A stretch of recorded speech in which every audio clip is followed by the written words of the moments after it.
ఏంటక్క సూట్ కేస్తో వచ్చాను అనుకుంటున్నారా? మా వారైతే ఊరు వెళ్తున్నారనమాట, అందుకోసం అని చెప్పేసి అయితే బ్యాగ్ ప్రిపేర్ చేస్తున్నా. ఇక్కడైతే కారం చెక్కలు అయితే మా అత్తయ్య వాళ్ళ కోసం అని చెప్పేసి అయితే చేశాను. నెక్స్ట్ మినప సున్నుండలు అనమాట.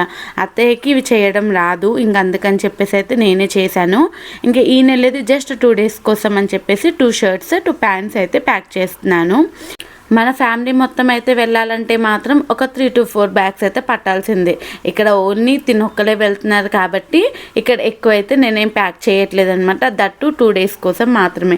ఈ బాటిల్స్ అయితే చూసారా, ఇవి అయితే డీమార్ట్లో తీసుకున్న బాటిల్స్ అనమాట. అత్తయ్య అయితే పంపించమన్నారని చెప్పేసి అయితే 5 బాటిల్స్ అయితే తీసుకున్నాను.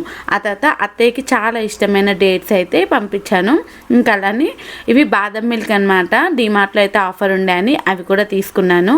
ఆ తర్వాత ఛార్జింగ్ వైర్, ఇంకొకటి టికెట్ లేకపోతే అస్సలు వెళ్ళనే లేదు కదా. ఇంకా నైట్ డిన్నర్ కోసం అని చెప్పేసి పులిహోర చేసేసాను. నెక్స్ట్ సొరకాయ పాలు వేసి అయితే కర్రీ చేశాను అనమాట. అది మొత్తం ఉలికిపోకుండా కవర్ కట్టేసి అయితే పెట్టేశాను అనమాట. ఆ తర్వాత అయితే డిహైడ్రేషన్ కాకుండా అయితే కీర అయితే కట్ చేసేసి పెట్టేశాను. మా వారి బ్యాగ్ అయితే నేను ఇలా ప్రిపేర్ చేశాను. నచ్చితే లైక్ అండ్ సబ్స్క్రైబ్.